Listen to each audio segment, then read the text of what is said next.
Hello and welcome to another episode of Finders Keepers, the podcast where we help you find the best keepers for your keeper and dynasty leagues.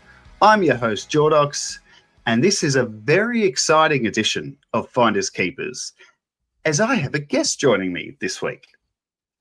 Who is it? Well, I had the good fortune of sharing a mic with this guy on the Fantasy Fanatics podcast many times before, and he has one of the more astute fantasy minds in the game and is the host of the official AFLW fantasy podcast, Free Kick. It's Free Kick Liam. Mate, welcome to Finders Keepers. It is an absolute pleasure to be here, Jordox. Yes, I've shared the mic many times with you on Fanatics, particularly those delightful Tuesday Q&As. But then also, I am the green vest, essentially, to the AFL subs and late changes account. I am the third person that stubs in when Eloise and Jordox can't get around. So yeah, it's been we've had, it's been about over a year now, and I've been tracking the Finders Keepers stuff. Always an interesting part of the AFL fantasy landscape is keeper leagues, and one that I'd like to keep my finger on the pulse of. Yeah, that's right. So tell us just quickly, because those who follow you know probably that you're pretty good at the fantasy game in the classic world, and obviously AFLW as well. Just give us a quick background on how you fell into keeper leagues, and what is it about them that you like? I think the reason that I like them is the same reason that I would say that a lot of people are invested, which is you just have that long-term investment and ability to get around certain players that you do and don't like. And I've been someone that has been in, watching and supporting footy, growing up in Melbourne, grew up in Essendon. So always was invested in football, probably didn't play a lot of I didn't play a lot of fantasy growing up. I didn't play Supercoach really. I was actually an NFL and NBA fantasy guy for a long time. Got pulled into a home league with some mates from uni who'd had a league going for a long time with some of their school friends. And then about 5 years ago, that morphed into a keeper league alongside a single season draft. And then from there, I've got actually another keeper league team going on, which I think is about a good amount given how many other fantasy platforms I'm trying to dabble in at once. But I just love the ability to long-term project and, have that payoff when your choices go right. Now, obviously, the downside is you can make some catastrophically poor choices. But I'm a full proponent of watching as much footy as I can. So have another form of fantasy to be invested in. I'm all for it. Awesome, mate. Glad you got roped into the AFL side of fantasy things, because you've done some great work over the years. And we probably wouldn't be having this chat if you didn't. So good to have you, and good to have you on the episode, obviously. So the way we'll do it, mate, we'll do it, just the way it goes every week. We'll start with just the things I noticed, although we'll call that segment Things We Noticed this week, which is nice. Then we'll get to the top 5 waiver picks, and then we'll look at even deeper leagues, some waiver picks as well. And we've got a couple of questions at the end as well, but there's also a bit of a strategy part I want to talk about with you and really get your thoughts on, and it's around when to trade out a player when he's at his top value. So we'll look at that later in the episode as well. But Liam, let's start with Thursday night, where Freo did the job on your Bombers. And look, I know it's a lean year as an Essendon fan, but I'll be honest, mate, I'm liking a lot of what I'm seeing out of Essendon, just in terms of the youth that you're blooding and having to play these guys to cover the injuries. And I thought on this night they held their own, but fell short just in the end. Just quickly, what's your thoughts on the Bombers? Are you happy with what you're seeing despite, losing every week? Yes, I am happy with what I'm seeing despite losing 4 on the trot now. I do think that there's some signs that are being shown, but I do think that we're flushing the last of Adrian Dodoro out of the system. We're not picking Shield and Sardis each week. Hobbs is a bit part player now. Archie Perkins is a sub and probably lucky to not be playing more VFL. Blooding all of these extra young players gives us a chance to see earlier what we've got. We've had a lot of picks in the last 2 seasons, particularly later rounds in drafts, in mid-season drafts this year too. So as much as we lost, I think we actually held our own quite well. Particularly, we were blooding a first game ruck who's 19 years old, in Vigo Vicentini. And yeah, right, Luke Jackson had the best game of the season pretty much, and absolutely dominated from a fantasy and real life perspective. I still think I saw enough from Vigo. I personally think he might be the smoother athlete than his older brother at Port. Yeah, we'll start there. I mean, Luke Jackson, kick off the pod with the Finders Keepers Player of the Week. Haven't done that before, but hard to go past him with a 144, coming from 11 kicks, 10 handballs, 4 marks, 4 tackles, 48 headouts, and 3 goals. So he had an absolute cracker. And we'll talk about Vicentini soon because I actually agree with you. I think he did pretty well. So a mammoth performance from Jackson, and something I think we're all kind of expecting in a way. I know in the classic world, a lot of people were jumping on. Another player in this game, Nat Fyfe, had his first start since the last game of last season. I was somewhat bullish, Liam, that he could be okay. Just in those 2 previous games, he came on in the last quarter and scored about 20 points both times, but he played mostly forward, looked very rusty, and was subbed out in the end.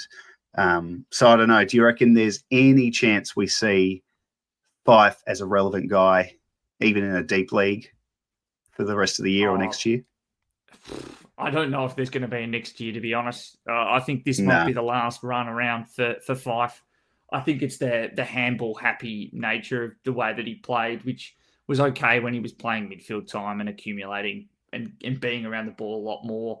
I think as a sub, he comes on and brings, and particularly in maybe some of those wetter games that we might see in this deep winter, he could be an impact sub, but I just don't know about him playing more than 50-60% of the game, and he looked to tire. Yeah, I think it'll be the end for him, but I don't know. It's just good to see him out there. The crowd are up and about every time he touches it, that's for sure. And another docker, just Corey Wagner. He didn't score amazing, but he tagged Merritt, and actually in tagging Merritt, Wagner had his highest CBA, centre-bounce attendance percentage for the season. Only Sarong and Brayshaw attended more. And I just like the role for him. It's kind of like, it's almost like a Miles Bergman 2.0 maybe, or a light version of what Miles Bergman's doing. Maybe go 0.5. 0.5, yeah, the other way. That's right. But yeah, I don't mind him. And he's bloody poor Merritt though. I'd love to see Merritt have a game where he's not tagged so hard. Just give him a chance to get some confidence back. What do you think, just quickly, on your skipper there? Is he going to come good by the end of the season, or is it? I think he'll come good. I think he's got that capability. It is just a frustrating situation at the moment where, he's got the captain's mentality of I'll do whatever I want to try and help this team win. So if that means that I spend less time in the midfield to make it work, then so be it. I do just want to note that he still, I think, had the highest player rating for any Bomber at like 16, 17, which was close to, I think it might have been third for the game too. So he's still doing a lot with his touches, even whilst tagged. I do think that this will be one of his lower averaging seasons for his career. I think he'll probably be a low hundreds guy again. The return of some of the Bombers after the mid-season, after their bye, will certainly help. I think we've moved to a lot faster game style. We've looked to try and hand pass. We just don't have those experienced bodies to chip it around, and that's showing in some of the lower scores over the last few weeks. Yeah, just having more senior bodies around him will just help naturally anyway, which is coming up for the Bombers. They've got some names to come back. So just quickly, you want to talk about Heath Chapman. He popped a good score on the weekend as well. What'd you see from him? I just feel like I've seen now, he's had, I think, maybe 3 games of his last 5. He's popped above 80.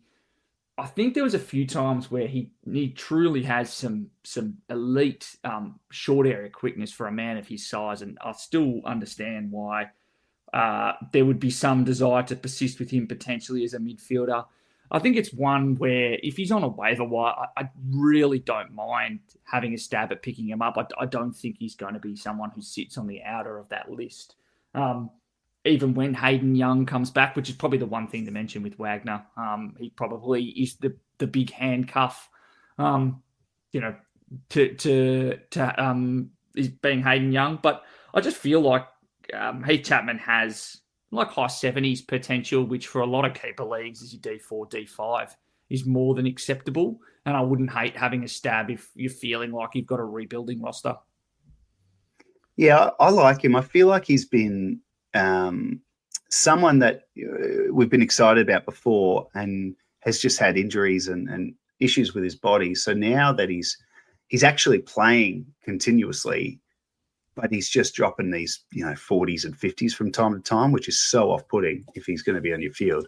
So I think he's still young, and I think he can develop into a guy, like you said. So I agree. If he is someone that's been chopped by someone in your league, you might not get him this week because it's on the back of an 80. Wait for him to drop another 50, and then that's when I'd be jumping, because if you like him, because someone will drop him, no doubt about it.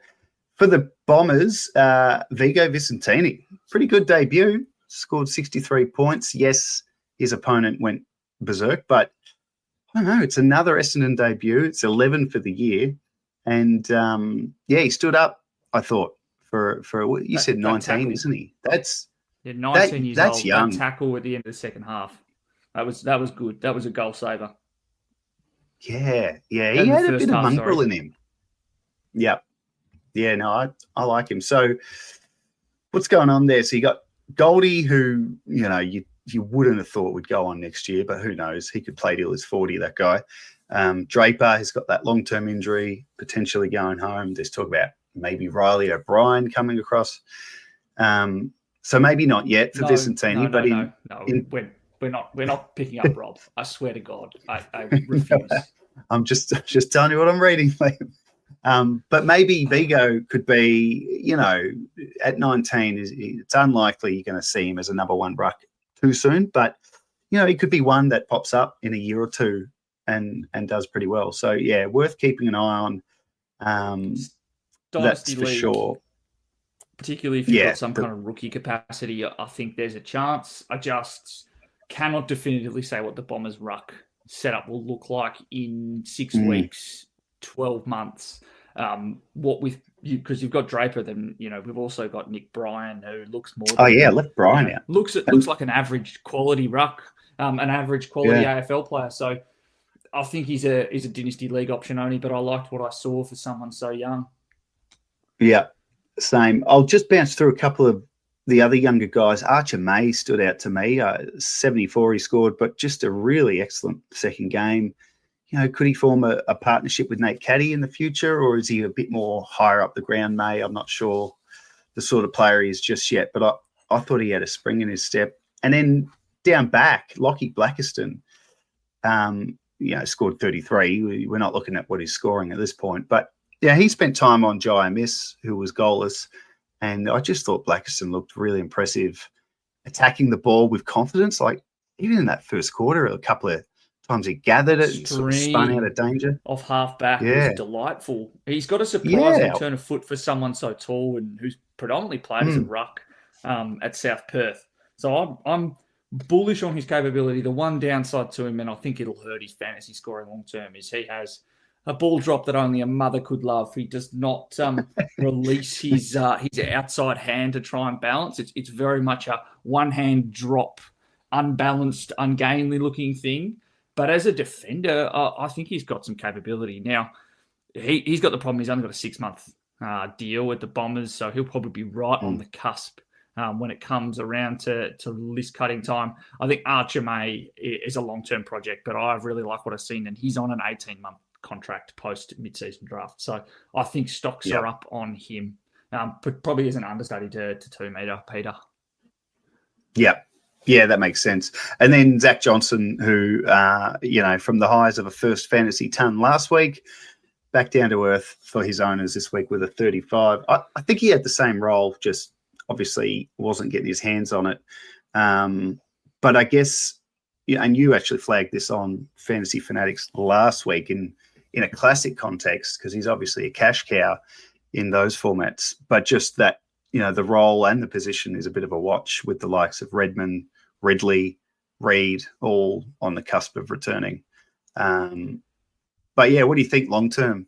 If someone's jumped on a Johnson, do they bullish, stick fat? Extremely bullish long term. Extremely bullish long term. Yeah, I think there's a serious partnership to be built there between him and Archie Roberts. I think what we saw the other day, last weekend, was I wouldn't have said it was exactly the same role. He wasn't on kick-ins. He was probably sitting a lot wider, a lot more often. Wasn't really acting as the pivot. That was typically just Jaden Laverde. And I just don't think that we were looking to use him by foot nearly as much. I still think, though, that long term this is an 80+ averaging defender. I think he's got all the skills, and I think he's a great option long term. And I think the other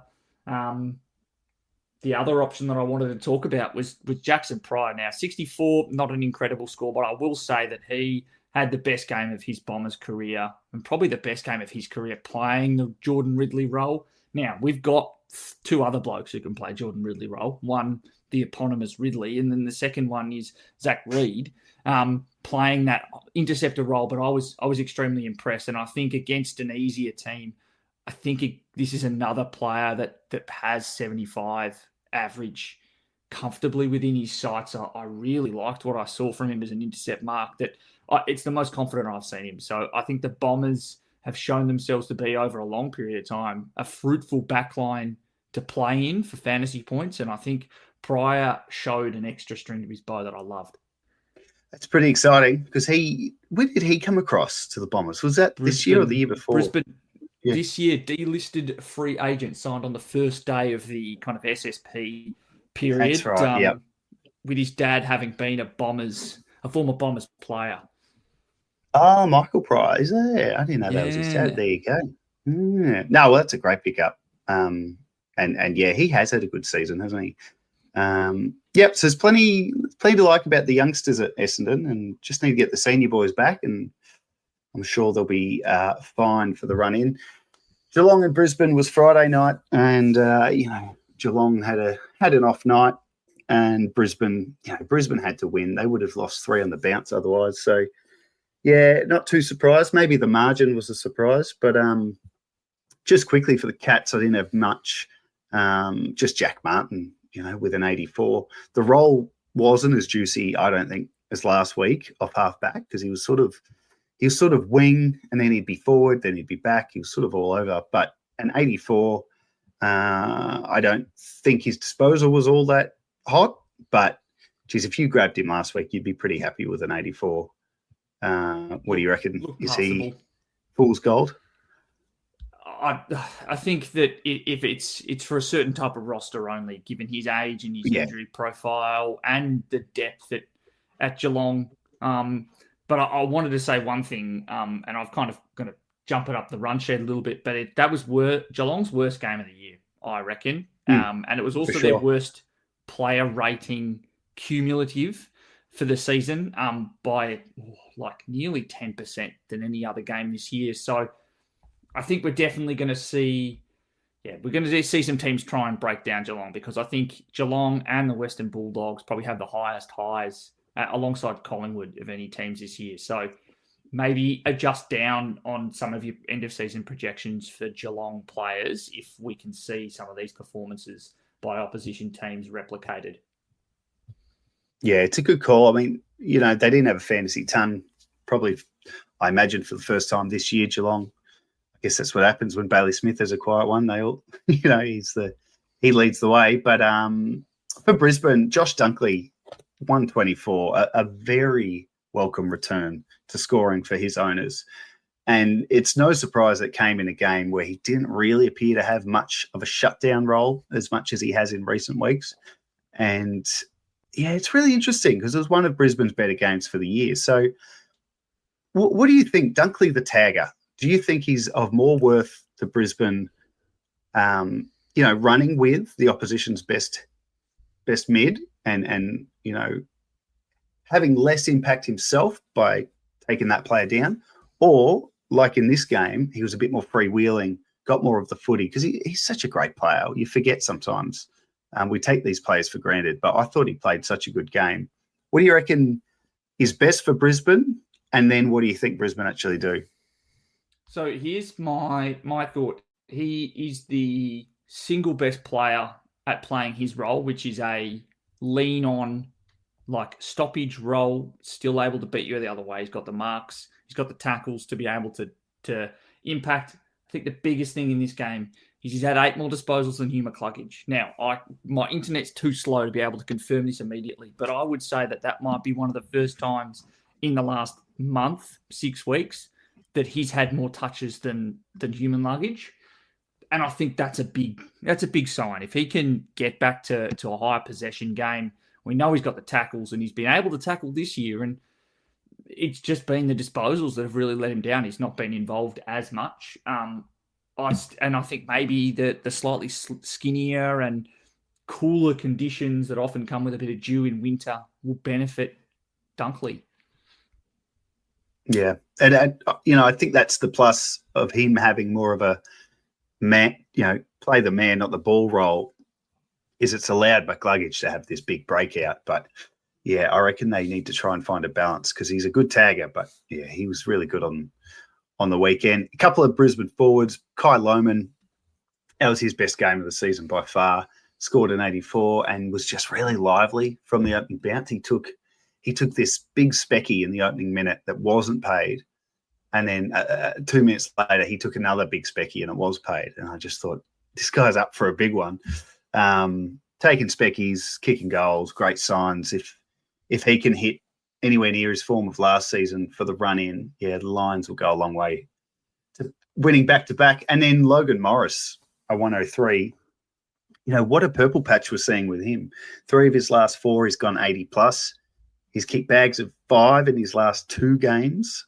Actually, Liam, I read today he's the youngest player, Matthew Lloyd, in 97 to kick 5 goals 2 weeks in a row, which I saw as a great omen as a Crows fan. 97 was a good year. But Morris, what do you think? He's only 20. Yeah, I always go there. He's only 20. It's his second season. Is it the sky's the limit, or is it just, he's in a purple patch? What do you think? I think that I don't know if the sky is the limit just yet. I'd like to see him get a little bit more bulk because I think he's going to become an increasingly big target for teams to try and body him. Do I think that he might become, in 2 to 3 years? I don't know if he's got Jeremy Cameron type of ceiling as a fantasy scorer, but maybe a rung below that as the streaming key forward that you have at F4, F3, F5. I absolutely would be buying stocks in Logan Morris at the minute. And Nate Caddy sits in that kind of range too. I think the advantage that Morris has is a great kick for goal.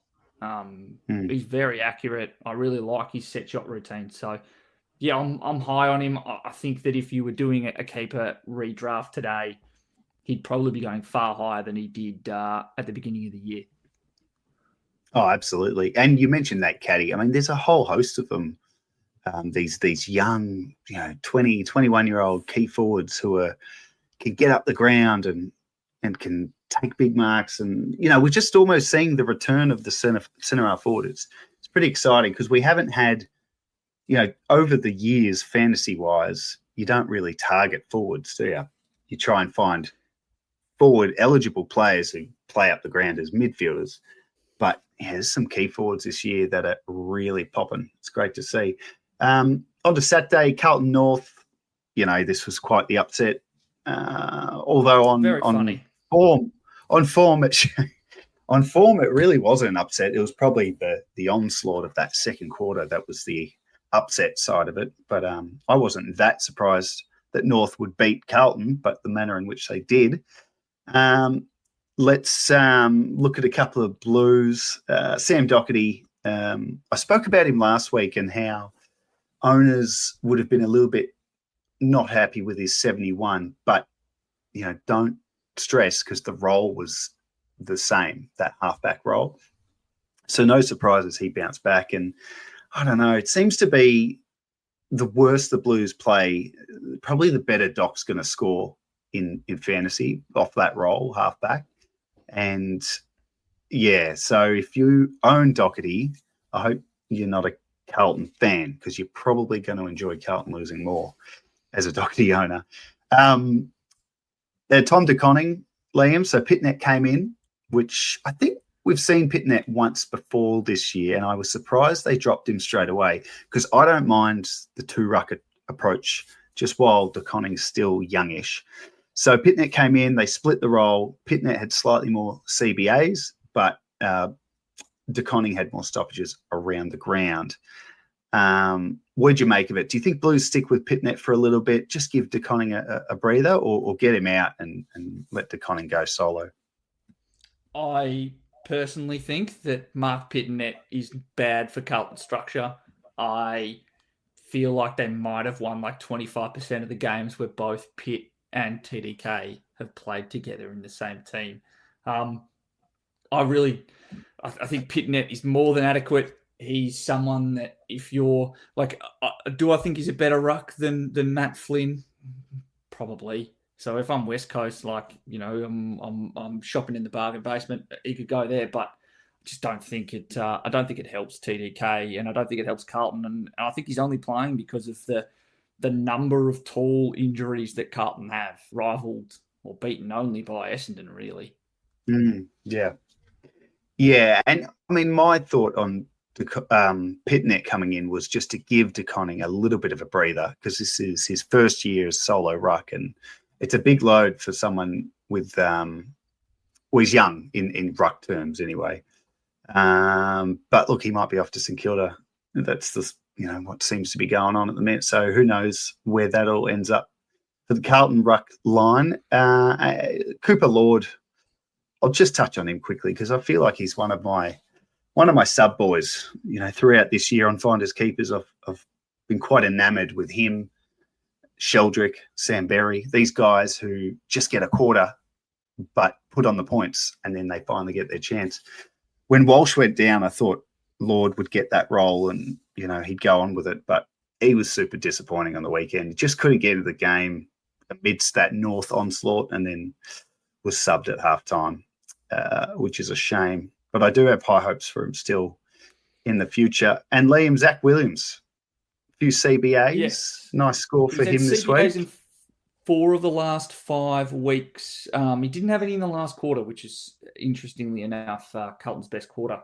But I think that what Zach Williams and also Motlop, who also gets CBAs regularly, I think what they provide is what Cooper Lord lacks, which is the extra turn of pace. I think the problem with Lord is, if you look at that midfield group at Carlton, there's just too many guys who've got 4 gears of speed and then lack some quickness around the stoppage frequently.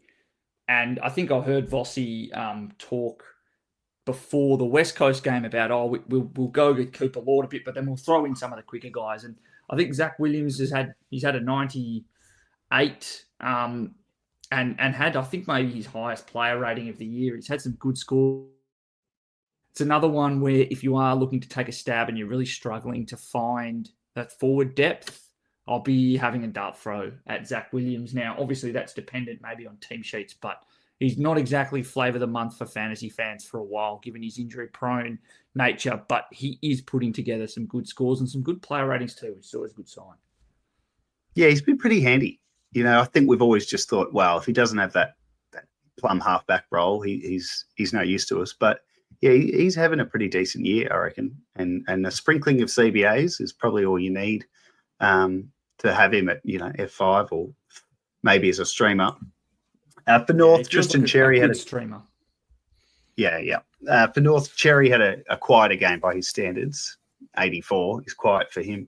But just the one mark, 3 kicks, and maybe just a blueprint on how to dull his influence, just with that double ruck setup that Carlton went with. I'm not sure. Zach Fisher is someone who I just refuse to accept is done in the fantasy world. I still think he can do good when he gets the chance. And he came on in the last quarter, racked up 10 touches, scored 39 in just 24% time on ground. Now, I know North are stacked for half-back guys, but I don't know. What's your take on Fisher, Liam? Like, obviously he's a fringe guy at the moment, but he's still young enough. Yeah. I think the problem is you can kind of get away with it when you bring him on as a sub or he has these bit part games. I think the problem that he has is his consistency, not in scoring, but in his skill and execution. He just has a few too many games with really poor halves, executing by foot. He's not exactly a natural one-on-one defender. I think he's better suited to being thrown where there is a need, one game here or there. It might be one that, I personally think that he's maybe not even a keeper league option. I think he's actually a bit of a single season. Just pick him up if he's got a full game and you see that he's been named and he's not sub. Just as a bit of a streamer, given his positional flexibility, and he has the ability to score in bunches. I think we've seen that now, even if he's not able to stay in the side. Yeah, no, I think that makes sense. Just that role too, like wing, half forward, half back. He does need to be in that plum role. Speaking of which, Colby McKercher, that role is looking very assured for him after another good game. 29 touches, 2 goals off half back. It's pretty tidy work. And I've got him in my home league, and it's been a frustrating year watching him on a half forward flank, just an accumulator, not accumulating. Yeah. So the last 3 weeks have been really nice seeing him there. And I think he's safe there, until down the track in his career when he becomes a midfielder. What do you think? I think that's exactly. I'm in the same position. I've got him in one of my 2 keeper leagues, nice. and drafted him highly. And so it's been a very frustrating watch. But I do truly believe that until he can bulk up a little bit, I think that halfback role is for him. I'm still unsure whether or not his low marks are as a function of the way that he plays, or if it's as a function of a post by maybe a bit of a remapping of the game plan at North to try and exploit the fact that they do have youth and they have speed.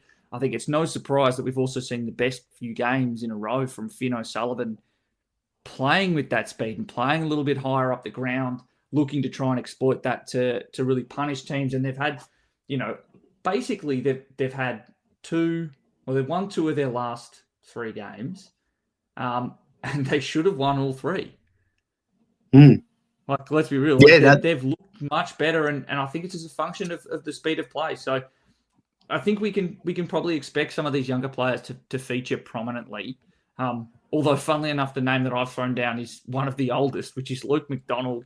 I think he was crap last year. Like, let's be real. Like, he was crap fantasy, crap football. He's been really good in the last month. He's had 4 scores, all above 76. I think he's found his spot back there and what he's meant to be doing. He's actually he's the mark player, and then Colby is the runner through.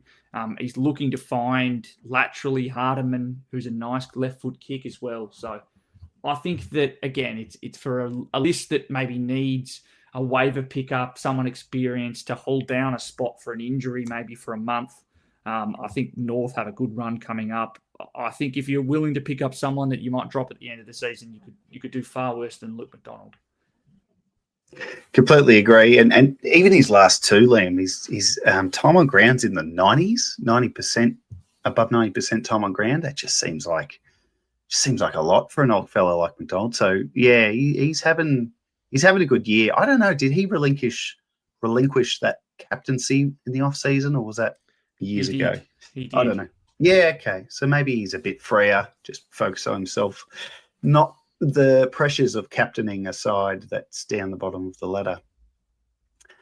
Port Sydney will run through actually some pretty interesting names in this one. It just looked like such a scrappy game. I didn't see any of it, but lots of inaccurate kicking for goal, and Sydney just had to win, didn't they? They've got to keep their season, that little flicker of flame, alive. For Port, Horne-Francis, he's 2 weeks back from that hamstring. Looked $1 million last week, but this week much quieter and not a lot of time in the middle.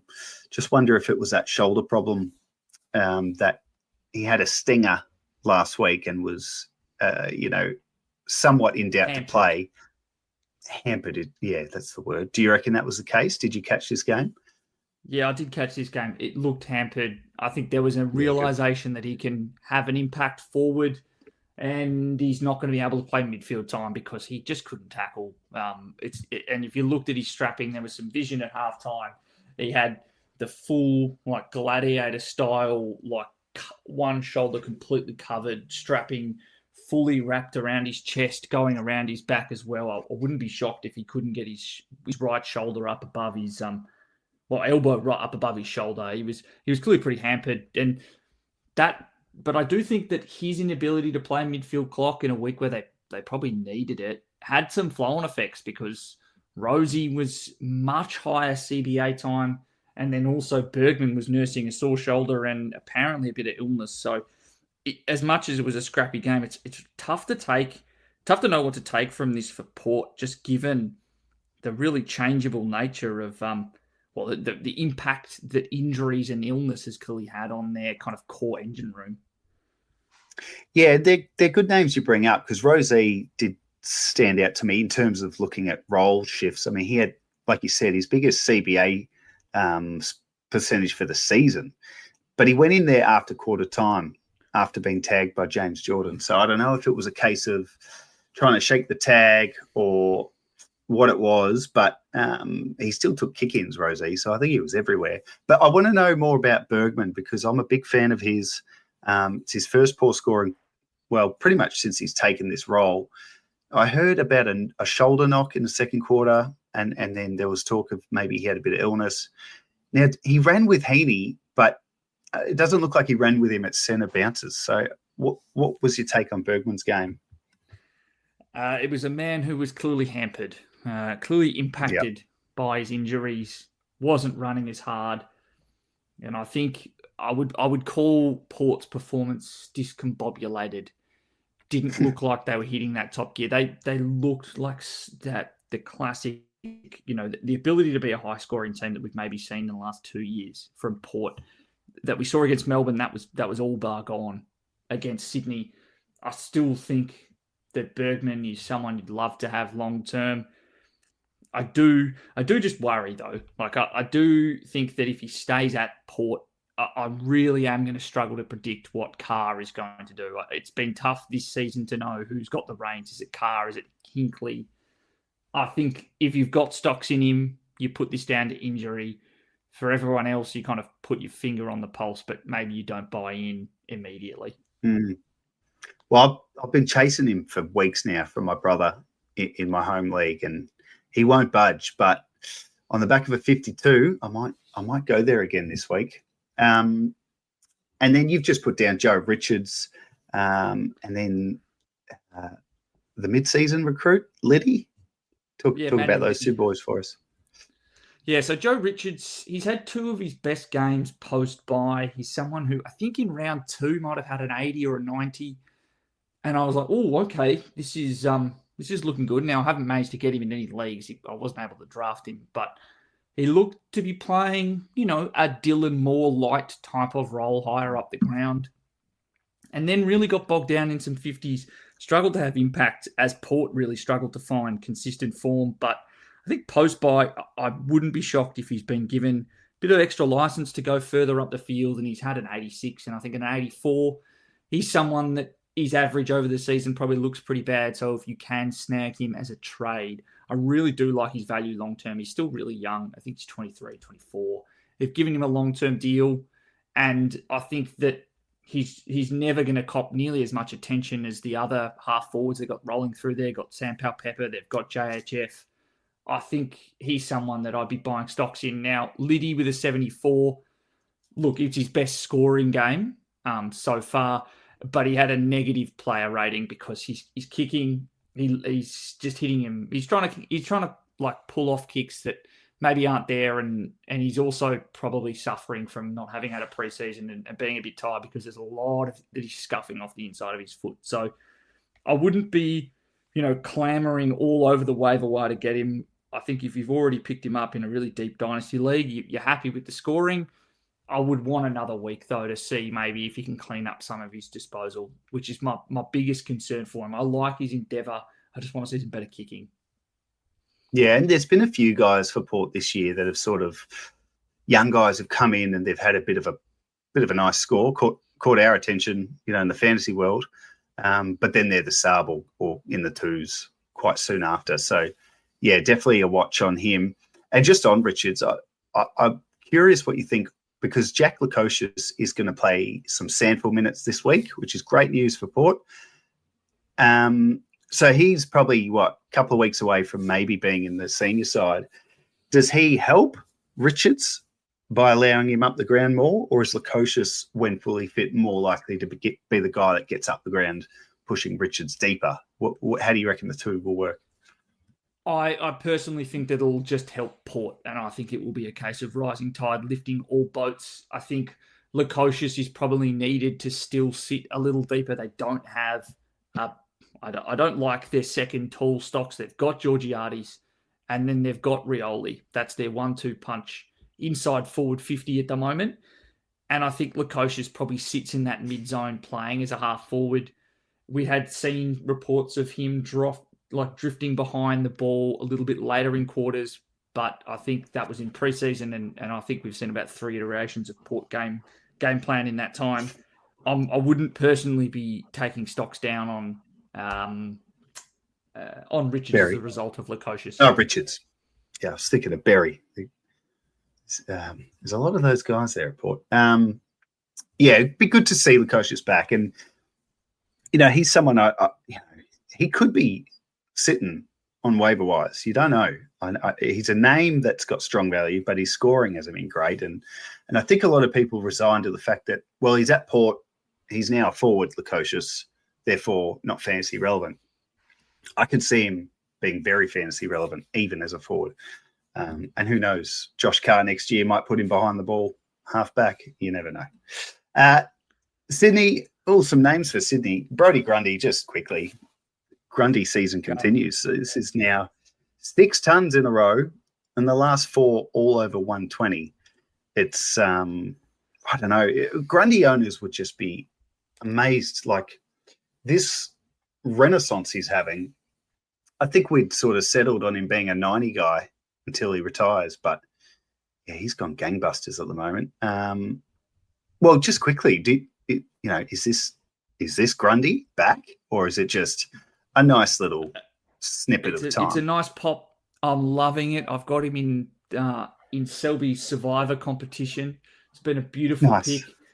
I think that he was probably on for a low ton until just Ken Hinckley decided, let's sub out Jordan Sweet and have Vicentini ruck solo. And I think Grundy had a nearly 50-point last quarter. So that certainly helped it. He's had a great run for about a month outside of that Gorn game where he scored well. He's got a good run coming up. I wouldn't be overvaluing, but I don't want to say that I'm underappreciating what Grundy's doing. Yeah, just enjoy. If you've got him, just enjoy it.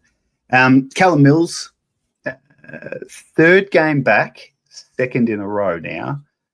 He scored 96, but he was on 40 at quarter time, and it was pretty exciting, I reckon, if you have him. And then he slowed down, which is fair enough. But great signs in that cushy role, half back. And then it's almost the perfect sort of next 12 to 18 months if you own Callum Mills. He plays half back this year, scores really well, and then goes into next year with defender status, gets unleashed into the midfield and scores even better. I think it's pretty good. All if he stays fit and doesn't do any silly stuff in the off season with the, to clarify, nothing silly. He was wrestling a young player, and that's how he got that long-term injury. I just made it sound much more sinister than I meant it to. But yeah, Errol Goulden was back. Great to see him back. Scored a 71.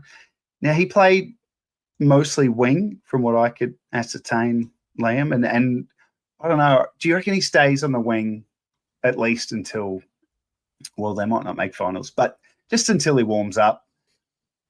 And then the question is, if he does get back into the midfield mix, that CBA mix, who does he hurt? Does Heaney go forward a bit more? Does Sheldrick get pulled out? It's really interesting to watch. What do you think happens with Goulding for the rest of 2025? I think he'll go back into the midfield. I definitely think he's got that capability. I think it's a wise decision to try and ease him back in. He's not had a full contact pre-season. He will have lost a little bit of match endurance in that respect. I think the thing that you can take well from it, it's his first game without a mark since round 17, 2022. And he still scored a 71 and still had nearly a 10-player rating. He's kicking. He's a weapon. I think they'll absolutely be looking to reintegrate him. I think Sheldrick and McInerney are the two players that are most impacted by his return to a midfield group. Yeah, so on McInerney, I mean, he's having a pretty nice year. Third 90 in a row, and just that really nice sweet role between half forward flank, time on the ball. He's really been busy, and he could be a chance to hold forward status next year. And he's only, 24 years old. I don't know. He's sort of snuck up on us, I reckon, this guy.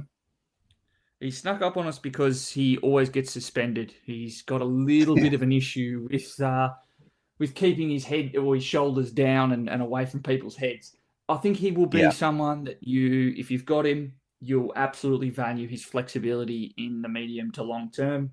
I don't think he'll ever be a fantasy star, but if he's someone who averages maybe 80 over a 4 to 5 year period, dipping into forward status, maybe a bit of defender status, depending on how much time he sits behind the ball, predominantly as a winger, I don't hate it. I think he's got a good enough turn of pace and got a bit of a fantasy game. So I think he's a good player to have. And if you're doing a keeper league redraft at the moment or a first-time draft, I think he's someone that if you are taking some speculative shots in your forward line, he's someone to kind of bookend that line for you. Yeah, I'd agree with that. And you saw something with Matty Roberts, a bit of a wing role. This is the corollary of Mills spending some more time at halfback, Matt Roberts spending some more time on the wing, and his fantasy scoring definitely impacted as a result. We've also seen Riley Bice sit now in the sub-vest. I'm just a bit concerned about whether or not he'll get that plum role long term. I think that the fact that they had Cunningham have such a good game, his first game back right before the bye, they're reintegrating Mills, who's, again, they're trying to get some minutes on the park before they put him in the midfield. It might be a lean end to the year for Roberts before he can return to a halfback role. And Blakey, he's having a superb year in that role. He ain't moving. So, yeah, it's an interesting watch. I've really liked Bice, but, yeah, there's a few names there. I do think long-term still Matt Roberts is a real asset in a keeper league. And you'd think over time Mills would go to midfield and halfback would open up again. But it's a good observation. I was certainly surprised that Bice was in the best, being that I actually made a trade the week before to bring him in my keeper league. So, yeah, thanks for that one, Dean Cox. Collingwood St Kilda Saturday night. Just a quick one on Nick Dacos. I just think he's a remarkable player, and I'm not saying anything outrageous there, but just, I don't know, a week after Marcus Windhager kept Bontempelli to his lowest fantasy score since early 2020, he went straight to Nick Dacos, was at him at the first bounce. And Dacos, I just loved watching. He almost played not just to help his side win the game, but like a man possessed to beat what he knew was going to be a tough tag. And the end result, 30 touches, close to best on ground. He's just a freak, the kid, isn't he? Yeah, he did a particularly good job. I think he also had the advantage of probably having had this matchup last year, probably front of mind when he went into the off-season, because that was Windy's best game of his career. Absolutely destroyed Dacos, tagged him within an inch of his life. So probably came into it knowing what was going to happen. I will say as well, like, he has a unique license to go absolutely wherever he wants. He even dropped back to get a kick in after he'd had, I would say, his worst of his 4 quarters. And I do think the way that he builds his score, he kicks those big goals late, was really good. I will also say that there were a couple of times where I think he probably put it into second gear at some stoppages, and Windy did beat him for some clearances. So there's probably still some teaching tapes, probably still room for improvement. I thought, and I actually, the other thing I did want to say is, I would love to get some stats on Dacos's kicking when he's tagged versus when he's not tagged. I think some of his kicking the other night, there was one moment in particular where they said, oh, Dacos misses his kick inside 50. He hits it 100 times out of 100. I'm like, well, actually, he's not actually an incredible kick inside 50. But I think it's in some of these tagged games we do see that really pulled down, and it probably hurts more for the other formats with Supercoach. But just something I'm going to keep a watch on now. Now that's kind of couple of times I've seen it happen. He's a fascinating player, and he's got this unique role that we kind of haven't seen from any player really. And outside of, actually, I can't even say outside of Goulden, like he's just got this license to be everywhere. He's going to be a fascinating player to watch for a decade. Yeah, he's still so young too. Just quickly, some other names. Isaac Quainer. I was disappointed. He was on a nice run of scoring in what appeared to be a more free roaming role, but back to lockdown this week, kept Jack Higgins goalless and largely unsighted, but Quainer scored 36 himself, so probably put a line through him again. Jack Steele for the Saints just looked second rate most of the night.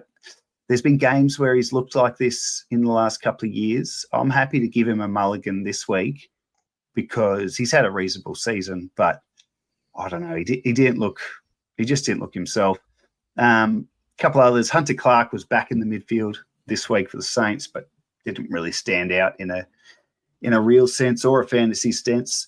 And then Alexander Toru debuted for the Saints, and I thought this was a bloody impressive debut, playing sort of deep on, who was he on?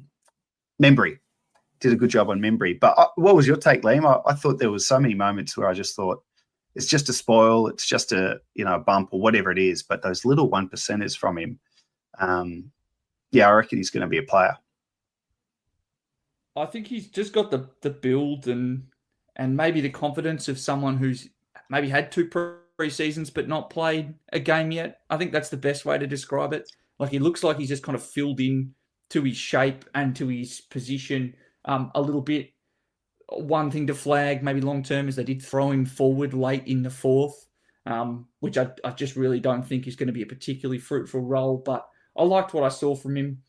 The one player I wanted to mention was we did see a return of Darcy Wilson. I thought he had a really good first quarter, maybe first half, when St Kilda were kind of close-ish to the game. I like his prospects long-term. Hopefully he's someone who doesn't see some VFL minutes for a very long time. Yeah, that's a good call. He's someone that is a really good target in a keeper league. If the coach of Darcy Wilson in your league isn't as happy with his second season, because I think there were high hopes for Darcy Wilson this year, because he was such a good debutant last year, and keeping that forward status was super handy. I don't know, if you've got a coach in the league who's got him and is a bit disgruntled, I'd be trying to get him stocks low, because I agree, Liam. I think he's got a big future. On to Sunday, couple of games there, the Giants and the Suns. Giants came back, got the win just when Gold Coast looked like they had them, so that was a good win. Harry Rouston is a young fella that I talked about last week, and he had another solid scoring game, but more importantly, another solid amount of exposure to the centre bounces for the Giants. Scored 83. I don't know. Looks like they're going to stick with him for a bit. What's your take on him? I'm bullish on him long term. I think he's really looked composed. My only question for GWS is, they won the game. I think they did steal it a little bit late. It really was. As they do. Tom Green was keeping them in it, but it was a fairly high accumulation day for Gold Coast. And I just don't know. I thought that the half we didn't see Toby Bedford in the midfield was comfortably one of the worst defensive performances in the midfield I've seen from GWS in a couple of seasons, basically since he moved in there mid last year. And then they really did clamp up a little bit more in the second half when Bedford went in there. Now, Noah Anderson had a massive game, but I think it's going to be a fascinating watch post bye. I wonder where Ralston sits in the kind of bye reset. I've really liked some of his moments. There's some good comments coming from coach, from other mids about his composure and how settled they feel with him in there. I'm not 100% comfortable to say, yep, he's a beautiful long-term asset and he's going to be a long-term scorer for a long time. He could just be one that gets a 4 or 5 week run in the midfield and then, gets a bit tired as the year rolls on and ends up finishing the year in the twos. But yeah, I think what you said's right. He's looked pretty good, but does he have that defensive side that they need? There'll be a balance. And who have they got coming back? Cornelio is probably going to be back soon. Not that I see him going into the middle, but yeah, there's some names that'll come back as well, which will test it. Now, speaking of names coming back, Nick Madden, the young ruck, it's his third game, scored 63.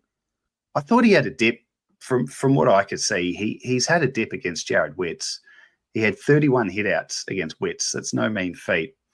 And Witts clearly dominated. The question, has he done enough to keep Kieran Briggs out of the side after their bye this week? I think, unfortunately, he just looked tired. I just think that might be the thing that scuppers him.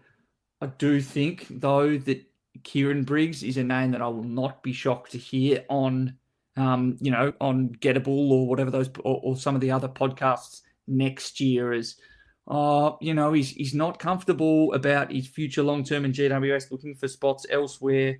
I don't think he has the best relationship with their S&C, given how injured he often is. I think Madden has shown enough to Kingsley, probably long-term, to say we've got a real player here. I've loved how strong he has looked for someone so young, only in his third season. I think he's shown enough long-term. I just wonder if he's someone who's going to tire out. We kind of saw a similar cameo from Dante Vicentini last year. I wonder if that's the type of situation we're looking at just replicated next year. Yeah, seems likely. He's shown plenty to suggest he's a guy that, you could handcuff or grab, in a dynasty and wait for him to get that role. But I've loved what I've seen, even if he's out next week and Briggs is in. Last one on the Giants, Ryan Angwin, who I saw his score and I saw his role looked pretty nice. I had to remind myself who the heck he was. So he's been around a few years, played, I think, 4 games last year. So in this game, started on the wing, but it just looked like when Whitfield went down, he picked up a little bit of that role, maybe. I'm not sure. But yeah, first game of the season, he could do okay in that role. He can. I just don't know if I think this is the last year on his deal. And he's a name that I would expect to see on a similar type of situation to, say, a Jackson Pryor. Someone who has shown elements, kind of struggles to break into a team with a lot of options ahead of him. I wouldn't be shocked to see him on another list next year, scoring 60s and 70s each week. I think he's got a good fantasy game. I think he popped in the first season that he played game 2. I think he had a couple of 70s and 80s. So he definitely has fantasy potential. I just think he sits behind. The GWS team has a lot of midfielders that they've drafted over the last few years, some speedy players that play on the wing. We know that they're going to try. I think that they're not, done with, say, for example, a James Leake in that team. And we've already seen Roaston.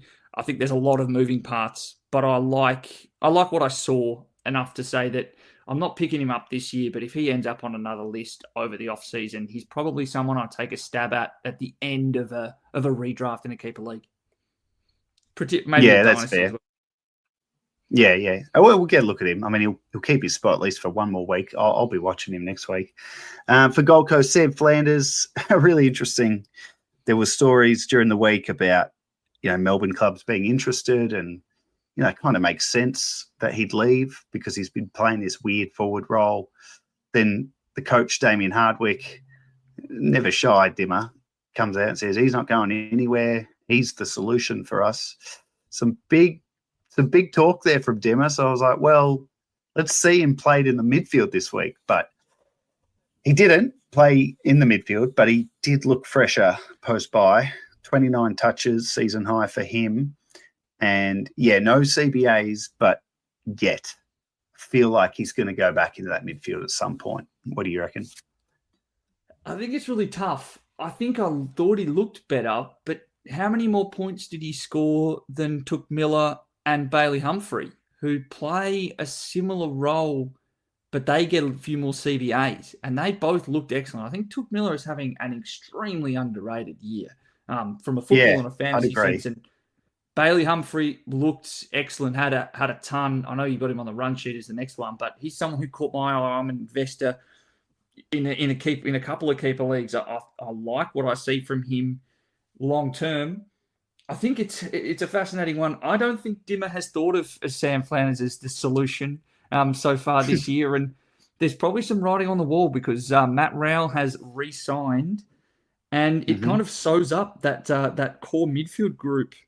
Given you've got a former captain who's still got a lot of juice in the tank in Miller, and a potential future star in Humphrey, who was at pick 5, who they absolutely refused to trade when the Noble talks were happening over that last off-season. Yeah, I wonder if it's Dimmer trying to save a potential sinking ship, and it's also a bit of an audition game for Flanders, who I think has some serious value for other clubs who are looking for a 50% kind of mid forward who also has shown more than enough capability off halfback. Hint, Bombers. I think that'd be a great player. Just have a dabble there. Yeah, I think anyone would be happy to hear he's coming to their club. I think whatever happens, 2026 Sam Flanders is going to be a really good fantasy player because he either stays at the Suns and gets more midfield time, or he leaves and gets midfield time, or something better than this sort of half forward role he's been playing. And I don't think enough's been talked about the injury he had and how underdone he would have been coming into the year, and that's maybe why he's been playing in that role. But 29 touches, that's much better from Flanders. And Humphrey, you talked about him. I've just written another teaser score. Like he does this every few weeks, pops a ton or something similar, and then we'll go back to a 40 or a 50. But he's in his second season, second. I reckon second. Third. There you go. Got there in the end. The point is, he's a baby. So, yeah, I'm really chips up with him because, yeah, when he has games like that on the weekend, you can see what he's going to be in the future. The last game, Bulldogs and Richmond, there's really not a lot. This was just a scoring fest for the Dogs. Just a couple of names I've picked out. Bailey Williams, back-to-back tons. Is something happening there, Liam, at age 27? Are we seeing the emergence of something, or is it just a couple of easy kills and the Saints and the Tigers? It's a tough one. He's had some of these 5-week stretches before. I've owned him that many times in single season leagues. He's always somehow ended up on waiver wires, and then, oh wow, okay, now he's a 95 averaging player, and he dropped back down. It is a tough one because I also thought this was probably the best game I've seen from Lockie Bramble in a little while as well. So, I think you can take a stab on him. I know we're not going to talk about it just yet, but if you were going to sell high on a player, this might be the one that I'd have a go at. Yeah, for sure. He's done it before, like you said. He's been somewhat handy, but I don't know, last couple of years, I think he's been more wing than any of that halfback stuff. So it's been pretty poor scoring wise, but rich vein of form, that's for sure. Adam Treloar, just unfortunately, the body's failed him again, which is, such a shame for him and the Bulldogs. But his exit in this game meant there was some CBA opportunities for Joel Freyer, and Riley Sanders was a laid out. I presume he'll be back. It just could be an opportunity for a bit more of a look at Sanders in the midfield in the last 8 weeks or whatever for the season. So we'll watch that with interest. And then for Richmond, Jack Ross popped up with an 83. Just saw some centre bounce action for the first time since round 10, which I imagine was due to Kane McAuliffe being out. And, yeah, did you have anyone, Tigers, Bulldogs game you wanted to talk about? Or is that probably where we're at? Seth Campbell was probably one. I thought he was comfortably their most damaging forward half player. I thought that was an excellent game from him. He was burning whoever they had on him as a half back. So it might be one in a dynasty league I would be taking a stab at, maybe having a bit of a trade on. I just think he's got too much pace not to be used. Kind of in the Darcy Jones model. Is he the boy that kicked that awesome goal of round 1 against Carlton and then did the cartwheel backflip? Sure is. Oh, yeah. What a mad dog. Yeah. He's got some zip in him for sure. All right, well, that's what we saw in round 15, and obviously a bumper edition, having Liam with me to dissect in a great level of detail. And this is something I think you're really good at, Liam, that you bring to the conversation, that level of detail, and you think about things that, perhaps others haven't. The only thing is, and we find this on the Fanatics, is when the two of us get together, we do tend to run overtime. So I will jump in. I will jump into the waiver picks for this week. And I'll just start, Liam. I just look at the 5 I picked last week and just see how they went for a couple of reasons. One, if they went well, I'm pretty happy to remind people I told them they would go well. But also if they went poorly, to just give people who jumped on a bit of an idea of, do you drop them? Do you persevere? Etc. So last week I went with Tom McCarthy for West Coast, which was pretty obvious, really. He had the bye this week. I just know owners are going to be chomping at the bit to see him this week. Can he do it again, back-to-back tons, or will he just flop and hit a 40? Harry Rowston was the one that was one of the guys from last week as well. And as I thought, he'd keep those high midfield minutes, put out a nice 83. Jackson Binns was another suggestion, and he had a 73 in what was a bad day for the Blues, but kept his role in the wing. He's got such a great kick-to-handball ratio, which is very handy. If he's not going to rack it up, that at least the +3s outdo the +2s. I saw he copped it. Was it him that copped that big bake from Vossi? So hopefully that doesn't mean he's out this week. Liam, what's your take on Binns? Oh, it's real tough. His best games are when Carlton look crap, unfortunately. And I think, unfortunately, for fantasy purposes in keeper leagues, he's not someone I think will ever get DPP. So, yeah, he's a tough one. I've had a stab at him in Supercoach, and so I've been watching intently. It's an up and down experience, let me tell you. Yeah, he just needs to stay in the side. Stay in the side. Don't drop him. Give him a run. I think he's going to be more than okay. Jack Martin was another guy I suggested last week, and you'd be more than happy with the 84. That role shifted slightly, but didn't bother his scoring. And then Mitch McGovern, I was pretty happy with this because, you'd think a guy who plays sort of intercept defense moving to the forward line would have a negative effect on his fantasy scoring, but I saw it as the opposite because I just saw him as a young player at Adelaide, and I thought he was a fantastic forward. So he scored 97, his second highest score for the season. Nearly half his points were in the fourth quarter, bit of junk time, but I reckon you take that score every day of the week. So this week, Liam, the 5 I've got. Logan Morris. He won't kick 5 every week. I mean, he might kick 5 every week. He's done it 2 in a row. First since Lloydie, the youngest since Lloydie. He can't be ignored, though. If the Lions finish the season like they did last year, he's going to just continue to put up very fieldable scores.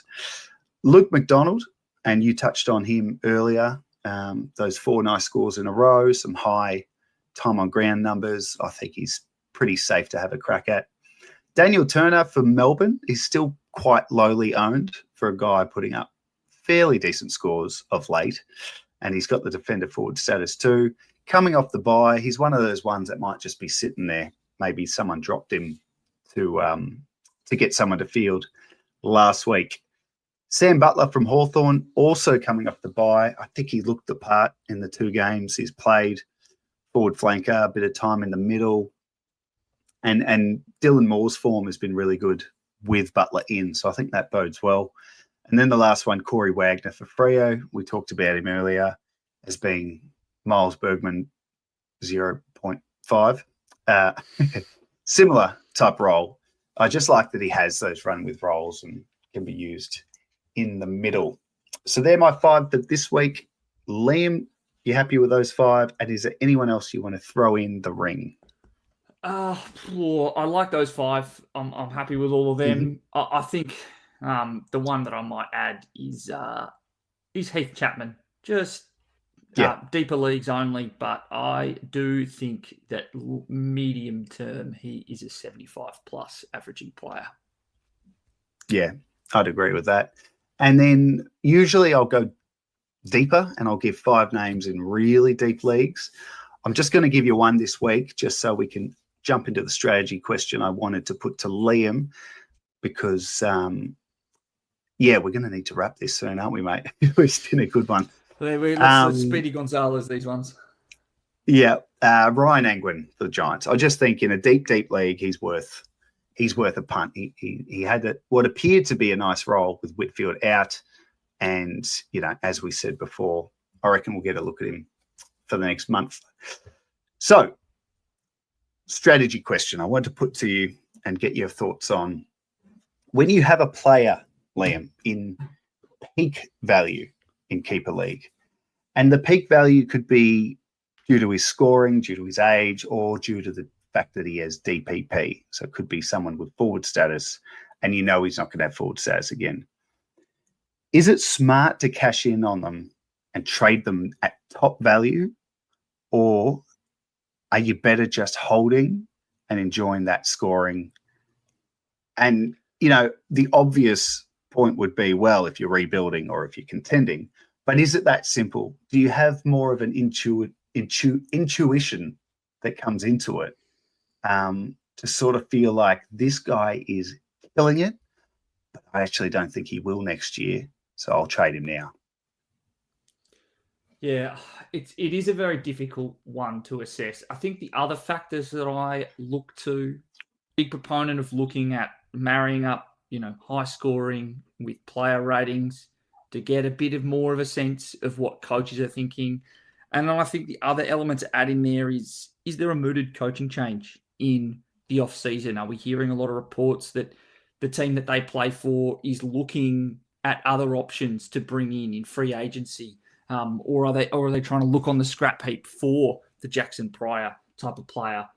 Because I think that, for someone like Bailey Smith, I think I wouldn't be selling him because he's already shown himself to be the highest scoring player overall, irrespective of forward status. But I think that there might be some other options where, you could try and cash in on some of that better value. Maybe a controversial name, but I think Christian Petrarca is a name to be shopping around. He's not exactly smashing it at his kind of 104, which is what he's been highest at, but got a lot more value this year with that forward status. And there's just some mooted options to change team. I think he's one that, maybe you could cash in on and try and sell him off on high value to someone who needs forwards. I'll give you an example. I'll give you a name that I reckon sums this up pretty well. So Bailey Smith's not a great example because he probably won't ever have more value in a keeper league because he will lose forward status next year, but he's still so young and he could have a decade of being the best mid. So he's not quite the example. Someone like Matt Kennedy at the Bulldogs, I think, is a good example. Yeah, he's on a run at the minute, like, 7 or 8 tons in a row. It's unbelievable what he's doing. And he has forward status. So he will never be more valuable than he is right now. He's a great example. Do you hold him and hope next year he can be nearly 100 guy as a pure mid? Or do you cash in now because your intuition is not sure he's going to be this good ever again, and he'll never have the value because of the forward status? I would be doing it if the offer is right and what I'm getting on the other end is someone that has 6 or 7 years of 95 plus scoring. versus M. Ken, who I think this is an out of the box year, and I think in the medium term it becomes Ed Richards midfield, and he becomes the highest scorer. So I think that it's important to consider it like, what are you doing for your list profile? I wouldn't be doing it for someone who is in the later portion of their career, because what's to say that even if Matt Kennedy, drops a bit and he becomes a 95 averaging pure mid next year, that you're going up to someone who in 2 years is averaging 95 and you're going, well, what did I really get out of this? So very much matters what's on the other side and how you're improving your team. Yeah. And for me, like in my home league, I've had Tom Mitchell for years, right? And been one of my favorites. Just in the last couple of years, I had these moments where I'm like, I reckon he's starting to drift in the fantasy relevance. He's scoring, his role at Collingwood. I should trade him because he's got the name Tom Mitchell. Oh yeah, I'll take Tom Mitchell. But I didn't, Liam. I held him because I just had this emotional connection. I can't sell Titch. And then look what happened. He became a sub guy. He's obviously injured, but I've ended up dropping him or delisting or whatever because, so you miss that window to trade just before they drop and their career starts to trail away. And then last year I had Adam Treloar, who I actually brought in a trade to try and help me win a flag. Didn't happen. Had a list squeeze and was able to trade him for a first-round pick because he was the highest averaging midfielder of last year. I obviously feel bad for the guy I traded him to because it hasn't worked out for him. But they're the examples. You could just get out just before they hit the cliff and fall off. No, I think that's Have you got any guys? I think Tom Mitchell, Lockie Neal, and Patrick Cripps, I reckon, maybe the most traded players in my home league. Just for that reason, quite often name value, pop a score. It's a classic. It's a classic move. It's always, it's always a tough one, but it's definitely important to get out when it's when you feel like the cliff is coming. Absolutely. Thanks, mate. Good thoughts on that strategy question. Going to try and bring a bit more of that stuff into it as Finders Keepers continues to evolve as we approach, the home stretch of the first season of Finders Keepers. Now, we had a listener question. I'm going to park it. I'm going to go through that in more detail. So apologies, Cameron, at CollingRon1 on X. He's got a nice little trade for me to dissect. I'm going to go into detail on that next week because I've got to let Liam go. I've taken up way too much of his time. He's a busy man. He's got some exciting things coming in the AFLW podcast world. What's happening there, Liam? When can we expect to hear more there? You should expect to hear things in the next fortnight. Very exciting. It's interview season for us. So we have a series where we interview a player from every single AFLW club, in part because there isn't nearly as many track watchers to get those key details on who's going well and who's changing positions. Yeah, of course. So we are deep in our busiest portion of the year. I absolutely love it. There's also a bit of keeper research going on part of a keeper league in a platform that doesn't have a draft mode yet, so it's all done on a message board. Oh, I love that. But that's awesome. It's super old school. It's taken a little bit of getting used to. It's first, going into the second year of doing that. But look, at AFLW Fantasy is about to hit its busiest portion of the year. Would highly recommend, if you haven't given it a go, give it a go. It gives you an ability to test your first principles on fantasy, but I would more importantly say your first principles on football. There is less information out there. It is more about what your eyes can see as opposed to what others are telling you. So I love it for that reason. I love getting people into it for that reason. And it's, if you like high scores, there are people that can score 180s 2 weeks in a row. So it is certainly a great game to play. Would highly recommend.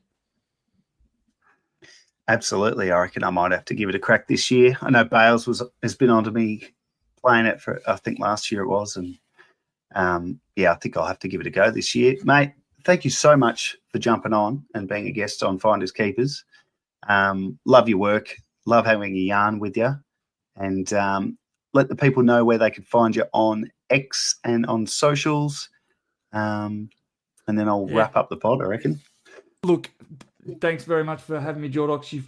I feel like I've taken up your time, and this will be, I think, maybe you're comfortably your longest episode, but that's just it'll be the kind close. of person and analyst that I am, particularly when you and I are chatting. But yeah, you can find me on Twitter and on social media at Liam AFLW Fantasy and Free Kick at Free Kick W Pod. Awesome stuff. Thanks, mate. So thank you. That'll do us for Finders Keepers this week. Don't forget to send your questions and your trades through to the X page at FindKeepAFL. Put your questions through for next week. I'll be back to review round 16 and dissect everything that's gone on the weekend from a Keeper League perspective, of course. So thank you for listening. I'll be back next week. In the meantime, I'm Jordox. This has been Finders Keepers. And until next time, keep on keeping on.